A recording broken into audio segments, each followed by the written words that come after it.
Assalamualaikum warahmatullahi wabarakatuh. Selamat pagi, gengs, my boys. Perkenalkan, nama saya Santriadi Pratama dari kelas 10 IPS 5. Nomor absen 31. Di video kali ini saya akan menjelaskan apa itu yang dimaksud Kingdom Protista. Sebelum itu saya akan mengulas kembali apa itu yang dimaksud klasifikasi makhluk hidup. Jadi klasifikasi itu yang artinya pengelompokan. Jadi pengelompokan makhluk hidup. Jadi klasifikasi makhluk hidup adalah pengelompokan makhluk hidup berdasarkan persamaan dan perbedaan ciri masing-masing makhluk hidup. Kita langsung menuju ke pengertian protista. Protista dalam bahasa Yunani yaitu protos sama dengan awal atau ketos sama dengan menyusun. Protista adalah makhluk hidup bersatu maupun bersel banyak yang tersusun sederhana dan sudah memiliki membran inti. Adapun ciri-ciri dari protista, yang ke satu ialah umumnya merupakan makhluk hidup uniseluler, tetapi ada juga yang multiseluler, contohnya ganggang laut. Yang kedua, Kingdom Protista mempunyai membran inti atau eukariotik. Yang ketiga, beberapa bersifat autotrof dan ada juga yang heterotrof. Yang keempat ialah hidup di habitat yang berair atau lembab. Yang kelima, dapat hidup sebagai parasit bagi organisasi lain. Yang keenam, tidak mempunyai dinding sel. Yang ketujuh, merupakan organisme mikroskopis yang prokariot. Yang kedelapan, memiliki alat gerak yaitu kaki semu atau pseudopodia,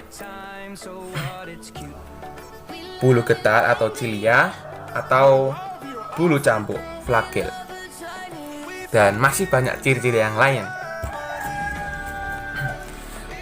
Kingdom Protista dibagi menjadi 3, yaitu protozoa, yaitu protista mirip hewan. Protozoa atau protista mirip hewan adalah kelompok protozoa merupakan kelompok protista yang memiliki sifat seperti hewan, yaitu heterotrof dan dapat bergerak. Di sini protozoa dibagi 4 filum, yaitu Rhizopoda, Ciliata, Flagellata, dan Sporozoa. Kita bahas dari filum Rhizopoda. Filum Rhizopoda adalah protozoa yang dapat bergerak dengan menggunakan kaki semu atau palsu atau pseudopodia. Rhizopoda dalam bahasa Yunani, rhizo berarti akar, poda yang berarti kaki. Jadi akar kaki. Selanjutnya adalah Ciliata. Ciliata merupakan protozoa yang bergerak dengan memakai silia. Dalam bahasa Yunani, cilia adalah rambut atau rambut getar. Umumnya hidup dalam air buangan yang mengandung banyak zat organik atau disebut juga infuder atau menua.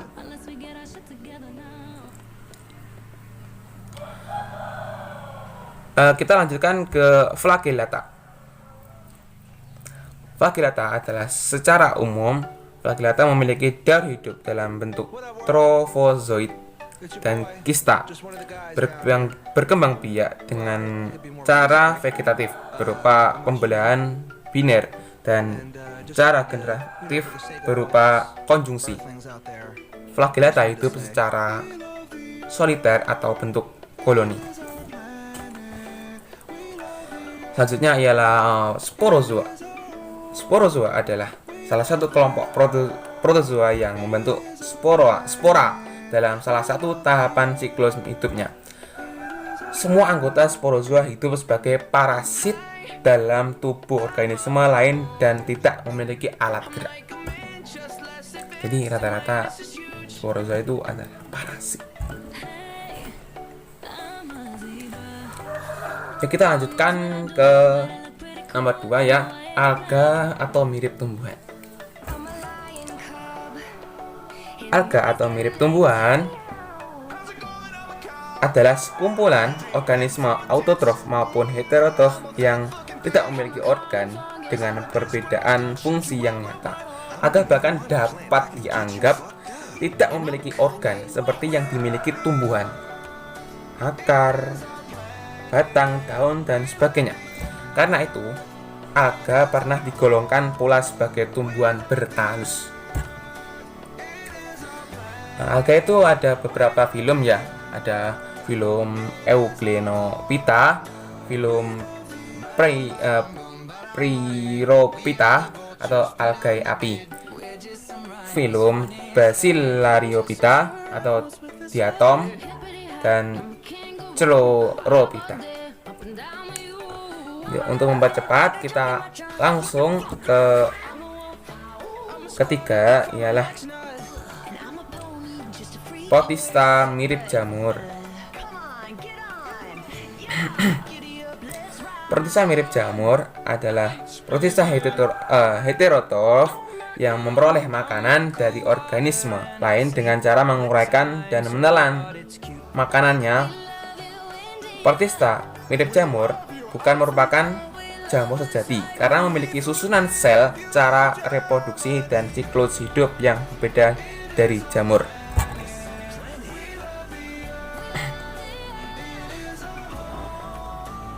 Adapun jenis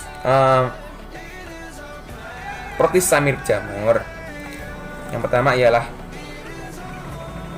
Mycota atau jamur lendir. Jamur lendir ini kayak warna kuning ya. Kalian bisa lihat di atas ini ya, gambar jamur lendir yang berwarna kuning.